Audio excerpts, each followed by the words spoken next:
அனைவருக்கும் வணக்கம். சுப மாரிமுத்து திருப்பூரிலிருந்து இந்த பதிவு உங்களுக்காக. இப்பொழுது மக நட்சத்திரத்தை பற்றி இன்னைக்கு நம்ம ஒரு சூட்சமமான விஷயத்தை உங்களுக்கு சொல்ல போகிறேன். மக நட்சத்திரத்தில் ஒருவர் பிறந்தால் சிம்ம ராசியில் பிறப்பார்கள். வாழ்க்கையில் மக நட்சத்திரம்னாலே உங்களுக்கு தெரியுமல்லவா, பேருக்கும் புகழுக்கும் மாலைக்கும் மரியாதைக்குமே வாழ்ந்து வாழ்ந்து வாழ்ந்து வாழ்ந்து காலத்தையே கொண்டு போயிடும். மக நட்சத்திரக்காருக்கு ஒரு மாலை போட்டு ஒரு பொன்னாடை போத்திட்டா போதும். அவங்க வாழ்க்கையில் பொழுதா வரைக்கும் அவர் இருந்து நம்மளுக்கு ஒரு பொன்னாடை போத்திட்டாரே, நம்மளுக்குன்னு ஒரு மாலை போட்டாரே, இவருக்கு ஏதாவது நம்ம செய்வோன்னு சொல்லி அங்கே நிற்பார் ஜம்முன்னு. அவ்வளோ பெரிய ராஜ மனிதனவே ஒரு பொன்னாடை கட்டுப்படுது பார்த்துங்க. மகம்னா சிம்மம், சிம்மம்னா என்ன, அவர் தான் நம்ம தான் சொல்லிட்டாரல்ல, அதுதானே பொன்னாடை போட்டார், இத்தனை பேர் விட்டு எனக்கு போட்டுக்கிறாரல்ல, அப்போ இவருக்கு எதாவது செய்யணும் அப்படின்னு சொல்லி இந்த மக நட்சத்திரக்கார வாழ்க்கையில் பேருக்கும் புகழுக்கும் மாலைக்கும் மரியாதைக்காகவே வாழ்ந்து அவங்க காலத்தை கழிச்சிருவாங்க. பணத்தை சம்பாதிக்க தெரியாது அவங்களுக்கு, புகழை சம்பாதிக்க தெரியும். அப்படியே ஒருவேளை பணம் சம்பாதிச்சாலும் யாராவது கஷ்டப்பட்டு கண்ணீர் விட்டு அழுதாங்கன்னா பூராத்தையும் தூக்கி கொடுத்து போட்டு வந்துடுவார். இது மக நட்சத்திரக்காருக்கு தான் இதோடைய அணுக்கு. அப்போ இந்த மக நட்சத்திரத்தில் பிறந்தது ஒரு இடம், வளர்ந்தது ஒரு இடம், இருக்கிறது ஒரு இடம், இப்படி எல்லாம் போய் சுற்றி அடித்து கடைசியில் ஒரு 40 வயசு 45 வயசுக்கு மேலே தான் அவருக்கு புத்தியே வளரும். அடடா, நம்ம இவ்வளவு காலமாக தேடி வச்சோமே, இது எல்லாத்தையும் தூக்கி போடுறோமே, எப்போ தான் நம்ம வாழ்க்கையில் நம்ம வச்சு பொழைப்புன்னு சொல்லி அவருக்கு 40 வயசுக்கு மேலே 45 வயசுக்குள்ளே தான் அவருக்கு சுய அறிவே பிறக்கும். அது வரைக்கும் பேருக்கும் புகழுக்கும் மற்றவங்களுடைய வளர்ச்சிக்காகவே இவர் போய் கூட ஒத்துழைச்சு உழைச்சி ஓடா தேஞ்சு அவர் ஒரு வழி ஆயிடுவார். இது ஆணுக்காய் இருந்தாலும் பெண்ணுக்காய் இருந்தாலும் இந்த மக நட்சத்திரத்துக்கு இந்த கொள்கை. அதே ஒரு பெண்ணாக இருந்தால் அவங்க வாழ்க்கையில் உள்ளத்தில் அழுகிறது, வெளியே சிரிக்கிறது, தன்னோட வேதனை தனக்குள்ளேயே முடி வச்சுட்டு இன்னைக்கு சரியாயிருமா நாளைக்கு சரியாயிருமா அப்படின்னு வெளியில் சொல்லாமல் வேஷத்தவே போட்டுக்கிட்டு கடைசி வரைக்குமே ஒரிஜினல் தெரியாமல் அவங்க வாழ்ந்துக்கிட்டு இருப்பாங்க. உண்மையாக வாழ்கிற வாழ்க்கை எங்கே இருக்குன்னே எனக்கும் தெரியலைங்க, நானும் தேடித்தான் இருக்கிறப்பாங்க அவங்கள கேட்டிங்கன்னா. இப்படியெல்லாம் மக நட்சத்திர சிம்ம ராசியில் ஒருவர் பிறந்து படாத கஷ்டத்தைப்பட்டுட்டு இருக்கிறாங்க.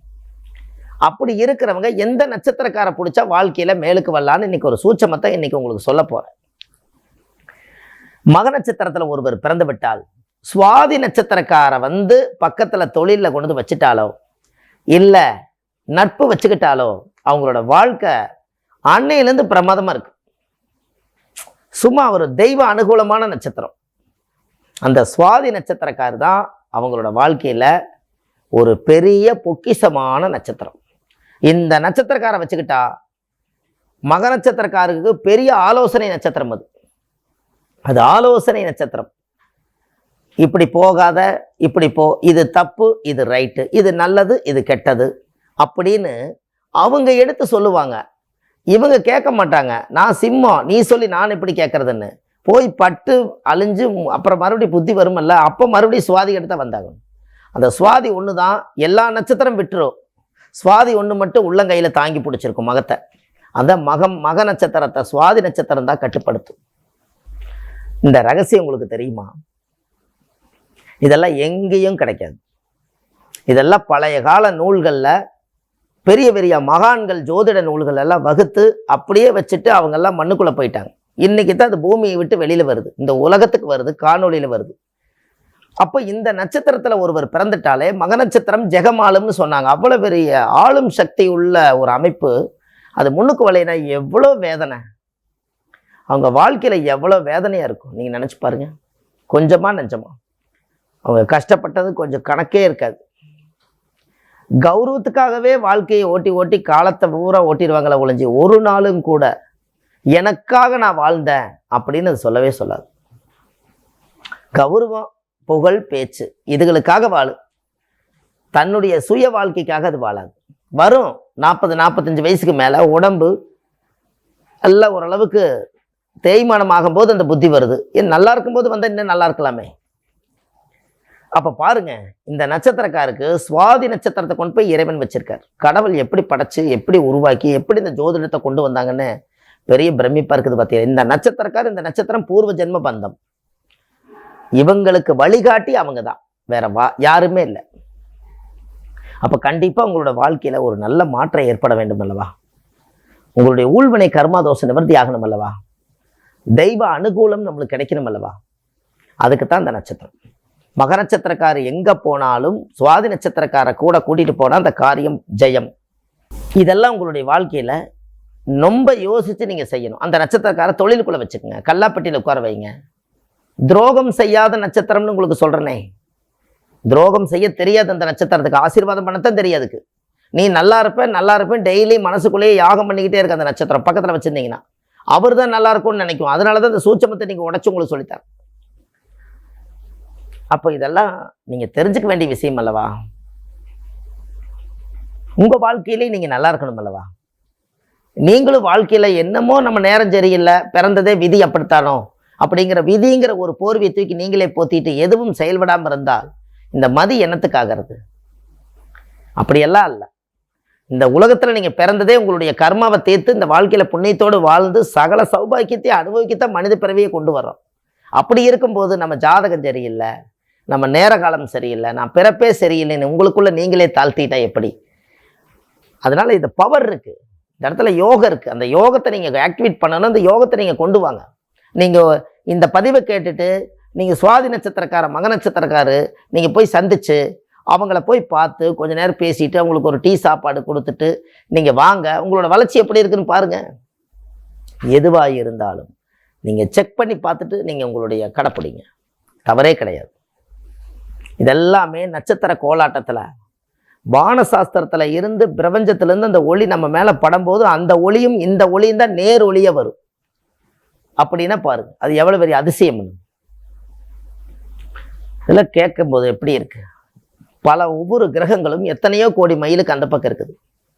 27 நட்சத்திரத்தில் இந்த நட்சத்திரம் தான் இவங்களுக்கு சாதகமான நட்சத்திரங்கிறத இன்னைக்கு நம்மளுக்கு இந்த விஷயம் தெரியுதுன்னா, இதைய கண்டுபிடிச்சு ஆராய்ச்சி செஞ்சு முன்னோர்கள் அதை எப்படி பத்திரப்படுத்தி வச்சு அவங்க அனுபவிச்சு வாழ்ந்திருப்பாங்க. மிகப்பெரிய ஒரு அரண்மனையில் இந்த நட்சத்திரக்காரர்கள்லாம் இருக்கும்போது அந்த அரண்மனைக்கே கேடு வராதான். பெரிய பெரிய ராஜாக்கள் மன்னர்கள் எல்லாம் வாழ்ந்த காலத்தில் இதை கையாண்டிருக்காங்க, முன்னோர்கள் இதை கையாண்டிருக்காங்க. அவங்கெல்லாம் அரண்மனை ஜோதிடர்களாக இருந்திருக்காங்க, அரண்மனை சாப்பாடு சாப்பிட்டுட்டு இருந்திருக்காங்க. அப்போ அந்த மக நட்சத்திரத்தில் ஒருவர் பிறந்து விட்டால் இவ்வளவு பெரிய ராஜயோகமாக வாழக்கூடியவர் ஏன் இந்த இடத்துல சரிப்படுத்தணும்? இந்த இடத்துல இந்த விஷயம் இவர் கிடச்சிருந்தா 40 வருஷம் 45 வருஷம் உள்ள மக நட்சத்திரக்காருக்கு 25 வயசுல இந்த நட்சத்திரம் கிடைச்சிருந்தால் இதை பிடிச்ச ஒரு வாழ்க்கையில மேலுக்கு வந்திருப்பாரு.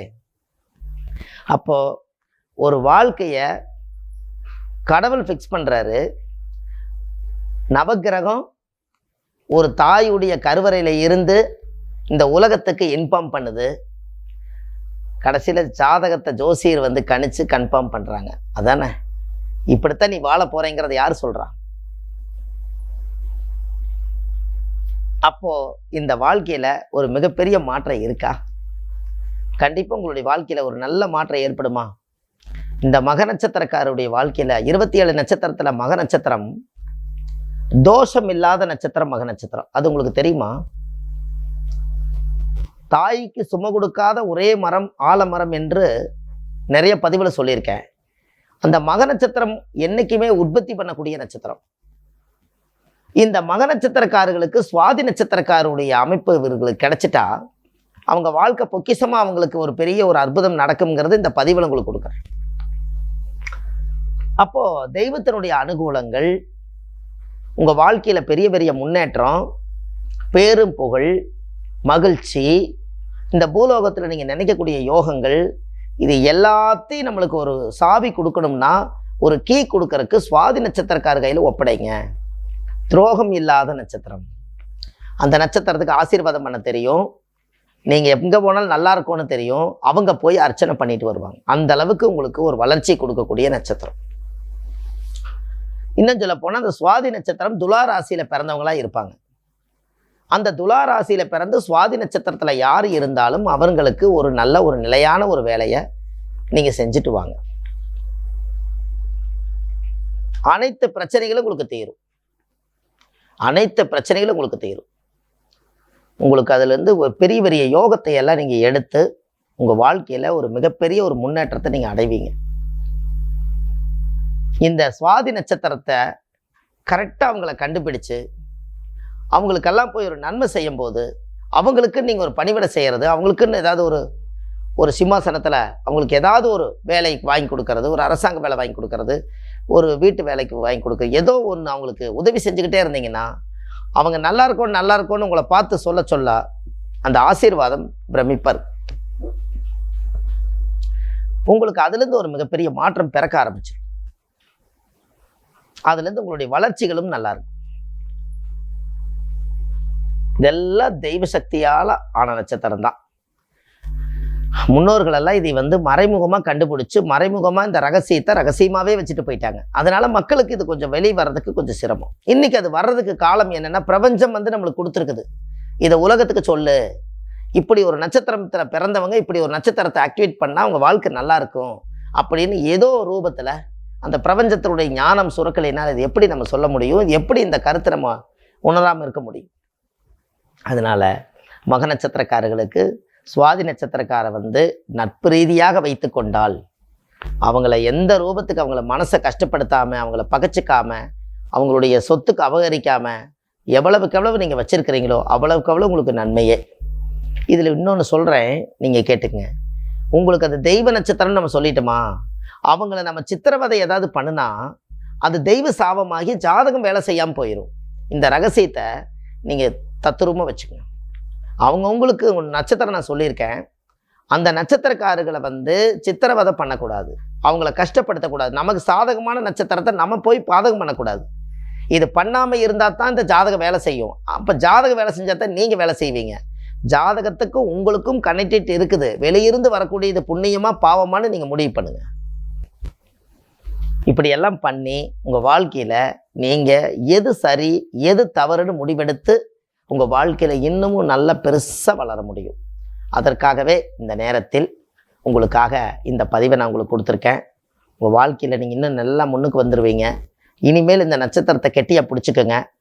மகம் ஜெகம் ஆளுங்கிறத இந்த பதிவில் நீங்கள் கட்டாயம் பார்க்க முடியும். அதிர்ஷ்ட நட்சத்திரம் மகத்துக்கு சுவாதியே என்று சொல்லி அடுத்த பதிவில் உங்களை சந்திக்கிறேன். நன்றி, வணக்கம்.